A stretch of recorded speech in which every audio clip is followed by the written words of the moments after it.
Okay, so if you are able to hear me, you can go ahead and type in your chat box that we can hear you. We'll be getting started in just a moment.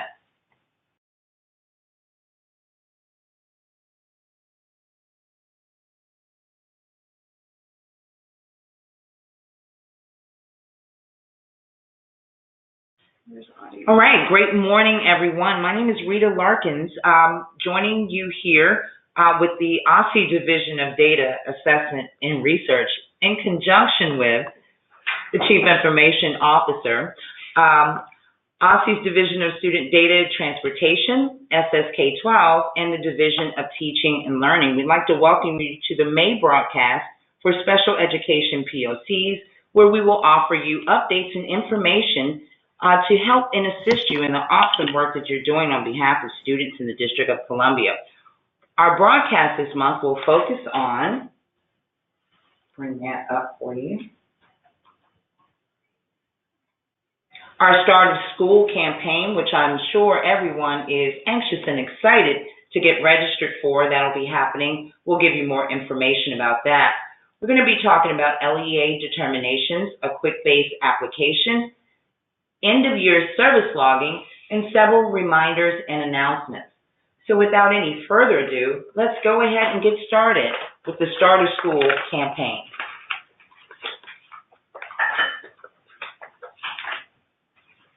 Good morning. This is Christy Weaver-Harris with the Division of Systems and Supports K-12.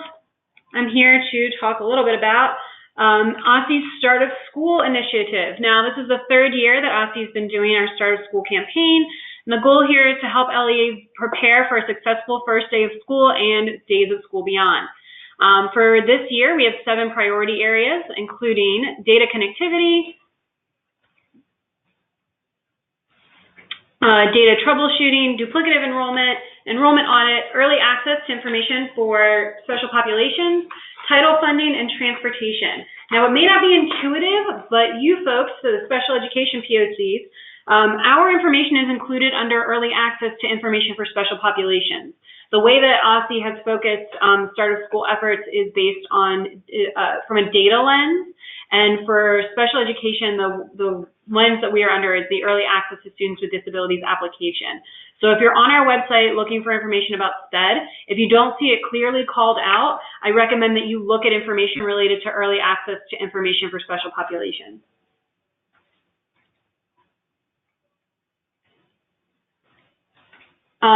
So on June 11th, OSSE will have our 3rd annual 2019 Start of School Summit. It's going to be held at Gallaudet again from 8:30 to 4:30 p.m.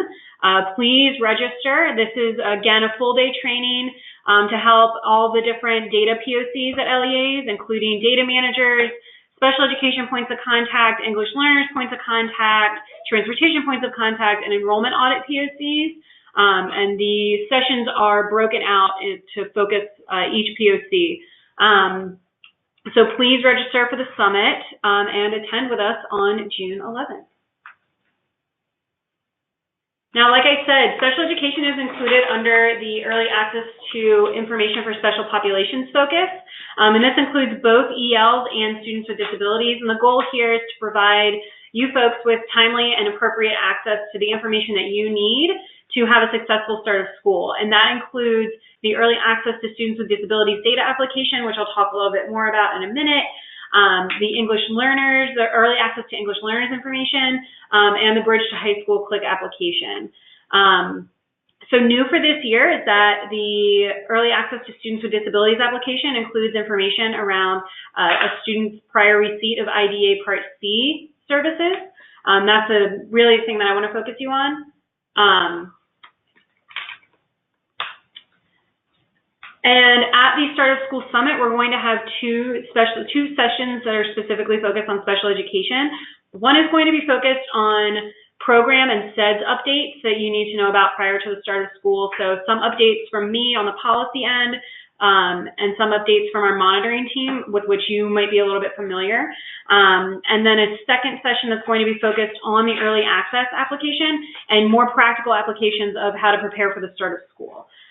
If this is the first time that you're hearing about the Bridge to High School Click application, it is an opt-in application, and I would recommend that you speak with your LEA data manager or your school principal for more information about that and about whether your school participates. Or you can email me directly and I can get you in touch with the folks at OSSI that have information about that. So another focus for special education points of contact is on the transportation piece. And we, again, will have sessions on transportation as well as our DOT folks on site to assist with the new tote system and with making sure that your TRFs are entered.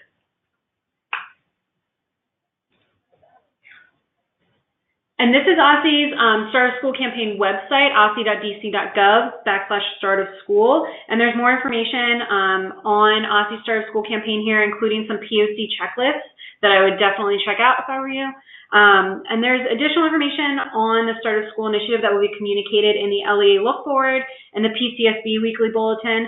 And we're also going to be doing some direct contact. So if you are in eSchool Plus as your LEA special education point of contact, you'll be getting an email directly from me giving you all this information again. But this is also a reminder that the contact lists in eSchool Plus are super important from an OSSI perspective. That's the list that we rely on when reaching out directly to LEAs, and that's how we know who we should be contacting at your LEA. So a big tip for your start of school preparations for the upcoming year is to talk with your LEA data manager about cleaning up that eSchool Plus contact list. We have a lot of duplicative names, a lot of names in there from folks who aren't even at your LEA anymore. When we send out emails based on that eSchool Plus list, we get a lot of kickbacks. So please build into your start of school planning for next year to clean up that list and remove folks who should not be receiving information about your LEA from that list. And also make sure you're adding in the folks who should be getting information. So make sure you're cleaning up that list for us.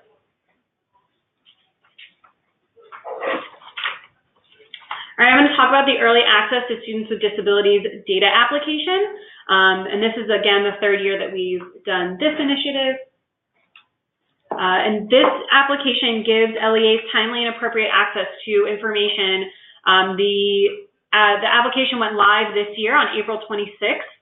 And this new for this year is that in addition to LEA data managers and special education POCs, LEA heads of school and early childhood transition coordinators now also have access to the CLICK application. Now, if you are familiar with this, you know that this basically re-images student demographic information from SEDS and some information from SLED and re-images it into a CLICK application where you can see a host of information about these students. And the goal here is to provide you this information for students, both who are transferring into your LEA and students who are remaining in your LEA, but especially for those transfer students because we know that you don't get access to that information in SEDS until your system rollover at some point in the summer, usually sometime in July. So this re-images a bunch of information about those students so that you can use that information to better prepare for the start of school. And like I said, new for this year is that we are flagging for you students who had previously received IDEA Part C services, and that's students who are under the age of 6 as of September 30th of this year and are transitioning or have transitioned from Part C services. So we're flagging that for you, and it's literally just a simple yes/no flag.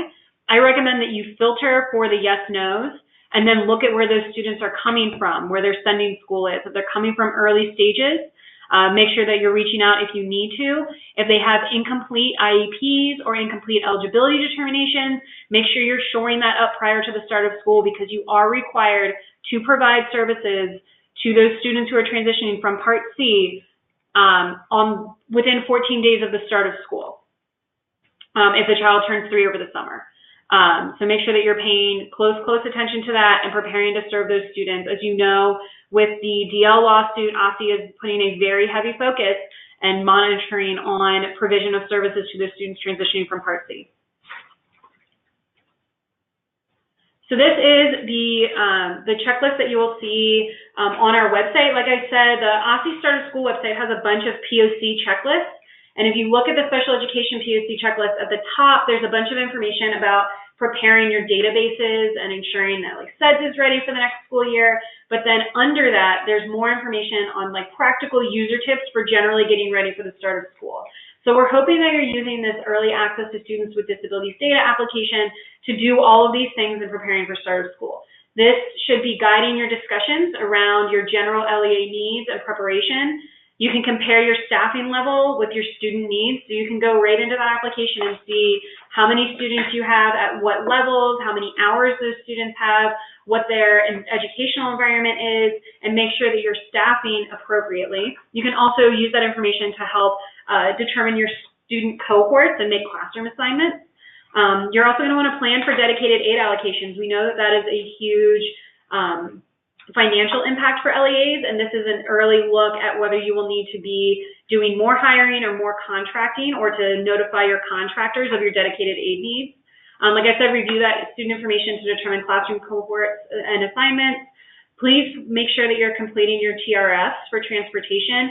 We know that this, basically the Early Access to Students with Disabilities data application gives you a hint of whether you're going to need to act on submitting a TRF for a transfer student as soon as they get into as soon as your system switches over and you have access to that student in tow.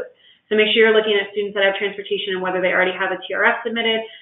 You can develop your calendar of meetings, and at the start of school summit, Jen Carpenter from our training and technical assistance, our teaching and learning team, will be talking a little bit more about best practices for developing a calendar of meetings. You can also coordinate for records transfers with sending schools, so reach directly out to those schools and try and get any of the additional information that's not going to be automatically sent to you. So if there are paper records around a student, you can start working on that records transfer process over the summer. You can also use this information to reach out to parents and start establishing relationships with your parents of transfer students. And additionally, remember that this data in the application is updated daily and reflects changes in enrollment, which means if you download the information into an Excel spreadsheet, which you are free to do, but if you do that on Monday and then your enrollment changes Monday night, you may have access, you may have downloaded information about a student that as of Tuesday, you would not have access to that student's information. So please make sure if you are downloading or exporting data from this system that you are regularly deleting it from your hard drives, from your shared folders, from anywhere, to make sure that you're not maintaining data to which you should not have access.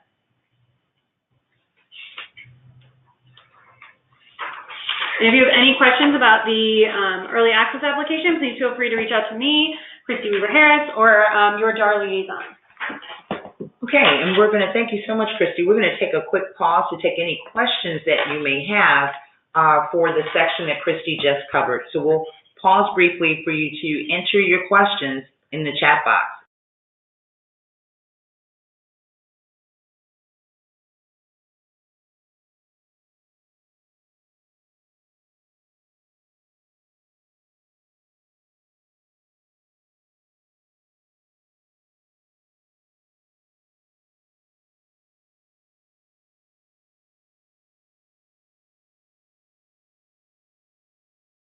Good morning, everyone. This is Megan Williams. I am also from the Division of Systems and Supports, K-12.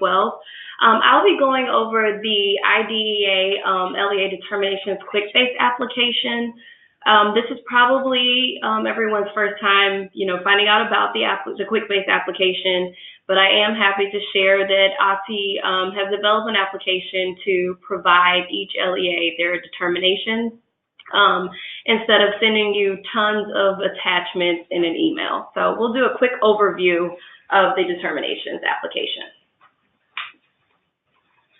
So just a little background, under the Individuals with Disabilities Education Act, IDEA, we are required to make determinations on each LEA's implementation of Part B of the IDEA. So what exactly does that mean? You all are probably familiar with DC CATS, where the monitoring team, we conduct various monitoring activities throughout the year, some of those being initial evaluation, reevaluation, C2B transition, and secondary transition, and also audits that you work with our fiscal team to provide those reports, and also our dispute resolution. So we basically compile all of that information the information we've collected over the course of a year, and we process information into what we call elements, and determinations is made up of 8 elements, and it is the criteria that we use to calculate your determination score. Each element already has a predetermined number of points. and your level of compliance and performance, which each of those elements is weighed, and as a result of your LEA's ability or failure to meet those requirements, that is what will determine your determination assignment, and that's based on your overall score. LEAs are assigned one of four possible determination levels. It's either meets requirements, needs assistance, needs intervention, or needs substantial intervention. So you can think of it as a report card for your LEA special education program. It's OSSE's way of determining, are you implementing the requirements under IDEA?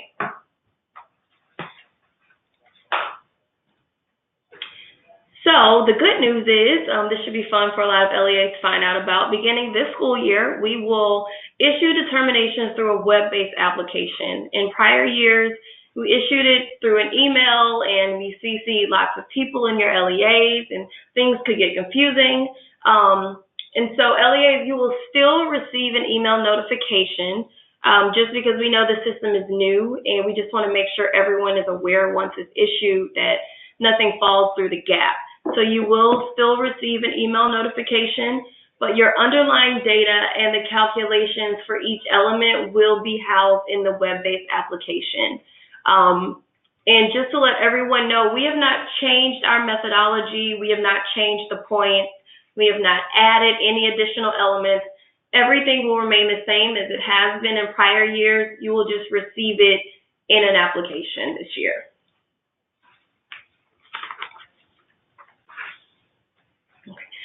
So this is what the home page of the application will look like. It's very similar to the enclosure 1 that you all receive, which is essentially the rubric. All of the elements that we have, how everything is scored, the weights of each element, the different determination levels, and any enforcement actions that may come depending on your determination assignment.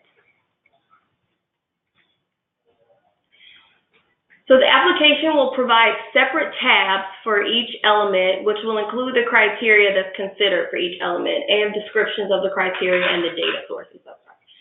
So along the top, you'll see this first circle. It has each element, element 1, 2, 3, and 4, and so on. So each tab will have the criteria for each element. And below, you'll see there will be a section for the description and a section for the data source. Like I said, this is very similar. If you have received determinations in the past years, or if you've been with your LEA for a while, you will know that this reflects exactly what the enclosure 1 looks like. So below the home on that each individual tab, it will, like I said, it will have the criteria description and the data sources. It will also have the point assignment, and each element page will display your LEA's total points possible and total points achieved based on the compliance with each criteria.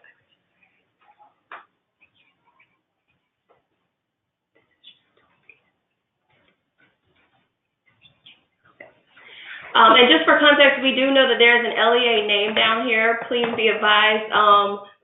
This was just used as an example. The points possible and points achieved are not reflective of the performance of this LEA.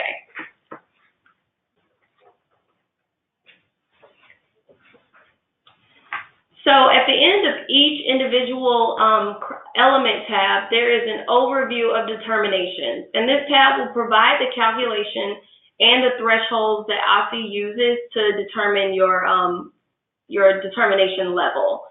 So if you achieve between 81 to 100%, you'll get meets requirements and so on based on the thresholds in that table. And then the overview of IDEA determinations tab, it will also, at the bottom, it will provide your LEA's overall determination score and determination level, including your overall points achieved and points possible across all of the 8 elements. So this is similar to the enclosure 2. If you've been with your LEA for a while, you'll know that you all, in addition to the enclosure 1, you receive an enclosure 2, which has your points possible and achieved for each element. And then at the bottom, it has your overall points achieved and points possible, and that's how we get your percentage and your determination level. So this is essentially that enclosure 2, that bottom portion in the QuickBase application.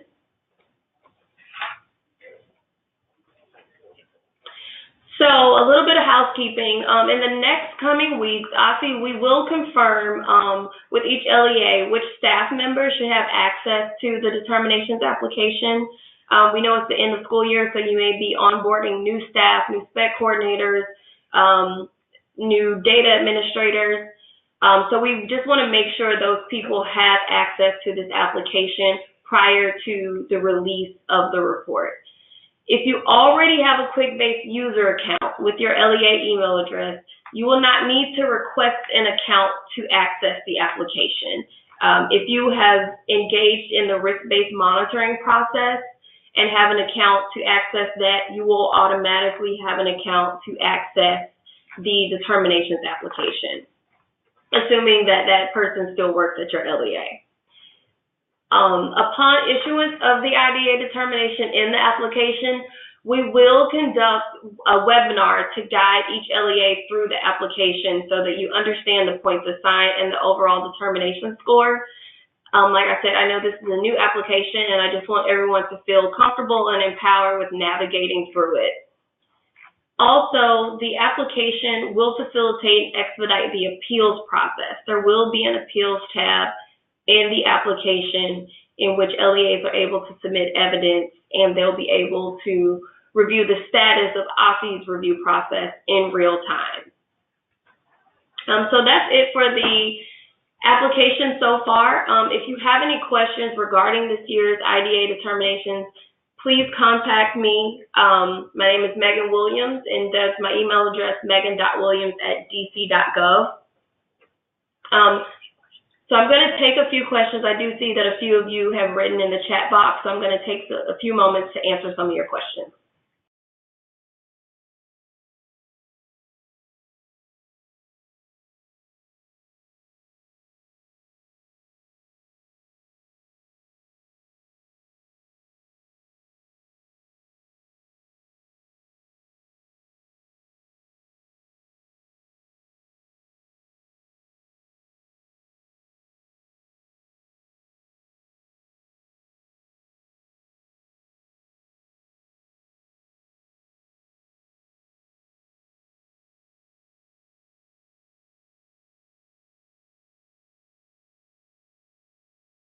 Okay, so two people have pretty much asked the same question. When are you all going to have access to the application? When will determinations be released?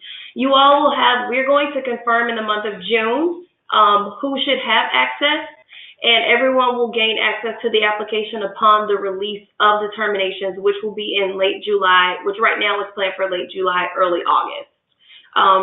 As we move closer, get closer to the summer, we will have hopefully a hard date confirmed, but right now we are projecting the end of July, early August. Yes, so determinations is always, by the time we release it, the data is from the prior school year, which is essentially 2 years behind. So this will be based on FFY 2017 data, so school year 17-18.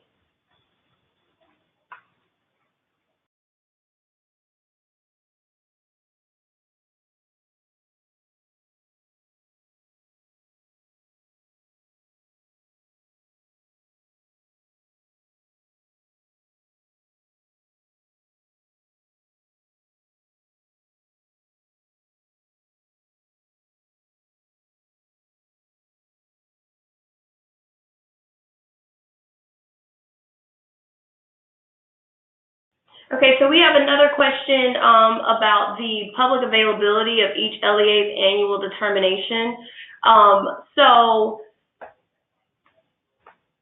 Let's see. And the level of detail. So with publicly posting each LEA's determination level, it would just be on OSSI's website, and it would only be the determination level. We would not be providing each LEA's underlying data or, how many points they achieved in element 1, 2, or 3. It'll be very similar to how OSEP reports the determination for each state.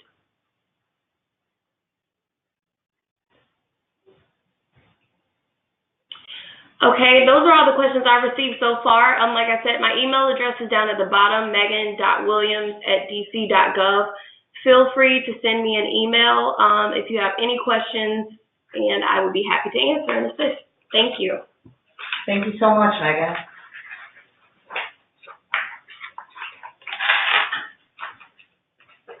Okay.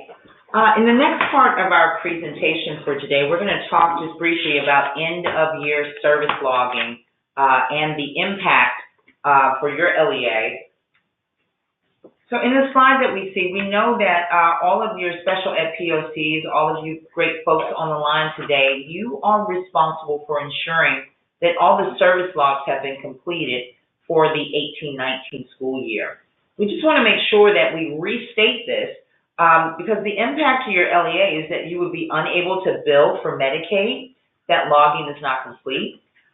Typically, you are not able to reach your related service providers during the summer. So if there are logs that were not done or completed during the summer, you may not be able to reach the provider after school is out to actually enter that information and create those service trackers in SED.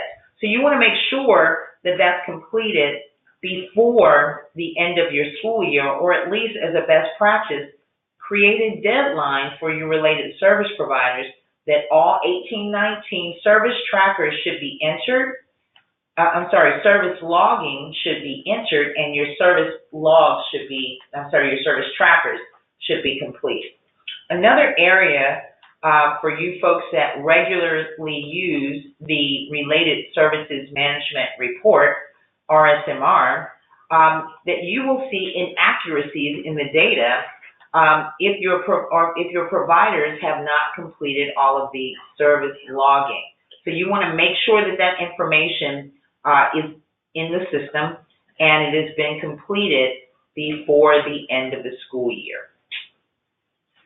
After we flip your system over to the new school year, and I know a lot of folks dealt with this last year, is that we rolled your system over to the new school year, and those providers were unable to now enter those logs that they didn't get to before school let out or before the summer session or ESY ended. So you want to make sure that all of those service logs have been entered in the system, and also that your students have a completed progress report. Again, as you know, it is very difficult to reach people after school is ended. Folks are on vacations or just turn their phones off for the summer. So you want to make sure that all these things get done prior to the conclusion of the school year, or set a time and date before your system rolls over that these things should be done. Now, the steps to complete the service logging, that has not changed. You know that your providers will go in and create that log within 5 days. Well, it should be done within 5 days of each session. What we're seeing is that that is not happening across all LEAs, which is the reason why we wanted to restate the importance of making sure that this is completed by the end of the school year. So as a second step, they will generate that service tracker. You, the LEA, determines how often this is done. Typically, this is done weekly. It's recommended that it's done weekly. And then your providers will participate in the progress report. So your case managers initiate this progress report, and then your providers are also responsible for giving comments in that area of the progress report. So you want to make sure that your progress report has not been finalized until all participants have had a chance to enter their comments in the progress report. It typically, at most LEAs, it will be your case manager that will be responsible for finalizing that progress report. If you have any questions about end-of-year service logging or completing those progress reports, please go ahead and type those in your chat box at this time.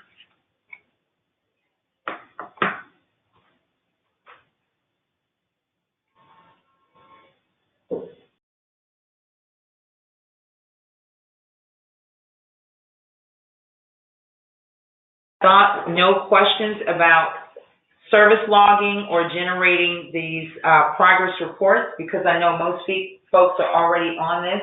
Well, we do have one question that I do want to address. When does the system change from the current year to the new school year?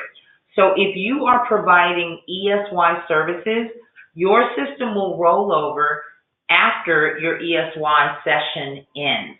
So your system will go from current school year ESY, and then it will go into the 1920 school year after ESY has ended.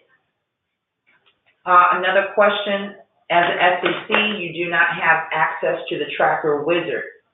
That is correct. So SECs would have access to the Related Services Management Report. I hope that you are using that. That will allow you to get a visualization of service logging that is happening at your LEA. So for all logs that have been entered, you can log in there and you can see services provided versus services prescribed, and a number of other data elements that are available in the Related Services Management Report.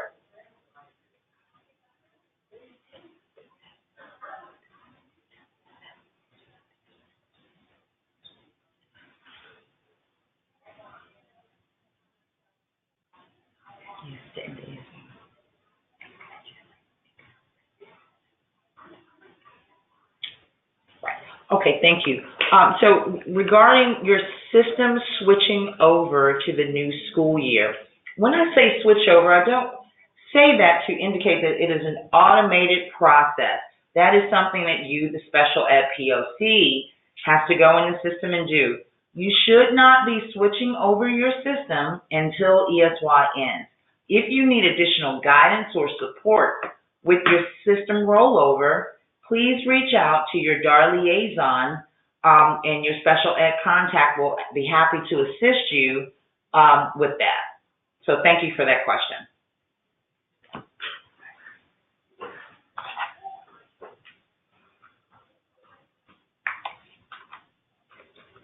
All right, we're going to go over some reminders and announcements. So before I get started, I want to give everyone a shout out for a successful completion of the ESY certification period.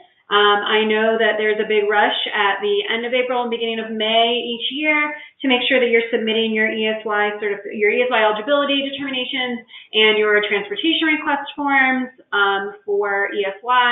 And I know that's a relatively big list for everybody, but I appreciate everyone's work to complete that process, and I appreciate everyone that reached out directly to me with questions, because as you know, OSSE is always happy to help you facilitate that process. That's what we're here for. So thank you, everybody, for a successful ESY certification process. And now on to your ESY service provision. Some quick updates on IDEA monitoring. Significant discrepancy and disproportionate representation self-studies are due to OSSE by May 31st, 2019. Child time monitoring will take place during May and June for federal fiscal year 18, which means school year 2017-18. And initial evaluation, that's the IEV, is initial evaluation. Monitoring will take place during July and August for school year 17-18, quarters 3 and 4. And this information is a little bit different from what was presented in April's webinar. Just wanted to give you a heads up for what to expect over the summer. Coming soon, next school year, for school year 1920. As part of our efforts to ensure appropriate service provision for students transitioning from Part C early intervention services, LEAs serving children under the age of 6 will be required to document the first provision of specialized instruction to a student who is transitioning from Part C early intervention services. OSSE is building out a process for this. It will include a hard copy form that the actual service provider, so likely your classroom teacher, will be completing and signing, documenting some very basic data points of the service provision and the date of service provision. And then the case manager or the LEA SEPOC will be documenting that service provision in a new specialized instruction logging wizard, so similar to how services are currently documented. You'll be generating a service tracker and then upload the hard copy form to attach it to a service tracker. I know this sounds like a huge shift. We'll be contacting LEAs directly about trainings for this, and which will also be mandatory for LEAs who are responsible, who serve students under the age of 6.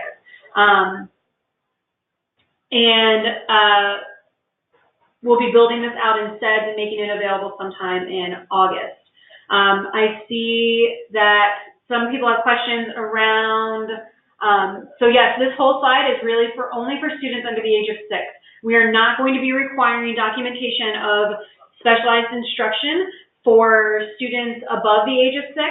And we're also not going to be requiring documentation of further provision of specialized instruction. We only need documentation of the first time that specialized instruction is provided to each child under the age of 6. And SPED teachers will not be generating service trackers. This is going to be an administrative role for each case manager. Unless the SPED teacher is the case manager, that would make that's fine too. But this is really the point here, is that we will not be really expanding the universe of expectations for special education teachers, or adding additional users to SEDS. Like, basically what we want is for a special education teacher, the teacher in the classroom, to document the provision of that specialized instruction on the form that they are handed. And then for administratively, the case manager or your LEA, SEPOC, whoever you determine is appropriate, to have access to the logging, to the specialized instruction logging wizard, to input that information in the logging wizard, generate a service tracker, and then attach the hard copy form, or the uploaded hard copy form instead. So we will have more information on this coming. I just wanted to flag for all of you that this is coming for the next school year, especially for purposes of your planning for summer teacher training or for your onboarding training. OSSI will have more information about this available soon. We will be holding trainings for this starting in July. So we will have information out to you. In addition to the trainings, we will be sending a letter to your LEA, and we will have a written documentation to assist you in training your staff around this new requirement.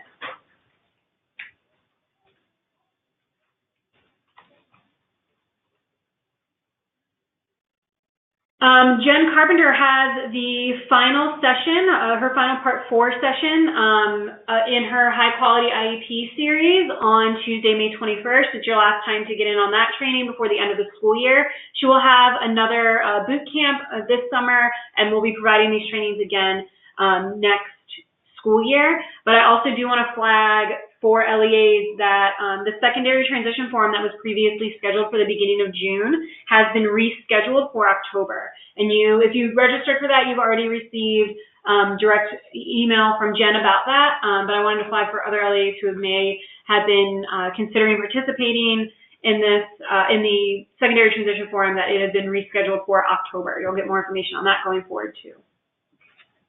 We recognize that June's pretty busy with start of school and all of the other stuff going on. Oh, I completely skipped the start of school slide. And as a reminder, please register for the 2019 Start of School Summit. It is at Gallaudet on June 11th from 8:30 to 4:30, and it does include food.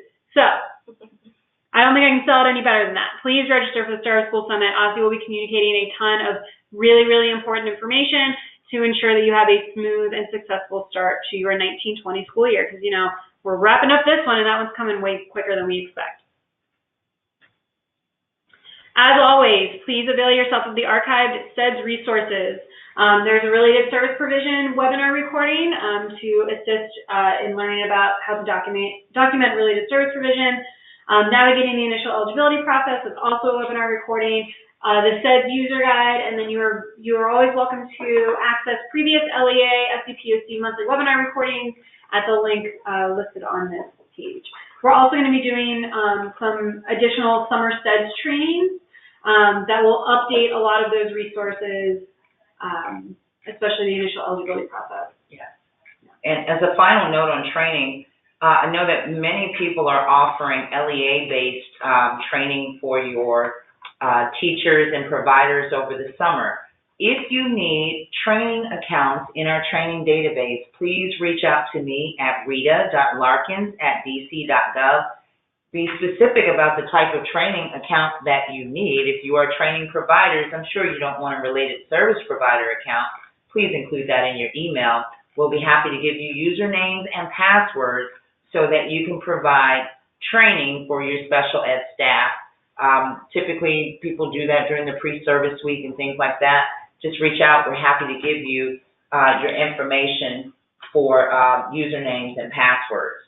Another important note, you will be receiving, all the folks that have already registered for this webinar series for the 18-19 school year, you will be receiving your registration link for the next series starting in August 2019 for the 19-20 school year. So you'll be receiving that information as well. Again, we'd like to thank you for your time today, and we'd like to thank all of our collaborators in participating in the May Special Ed POC webinar. If you have questions, we'll be on the line for just a few minutes. We'll be happy to take those questions. Great. Thank you so much. Have a great afternoon.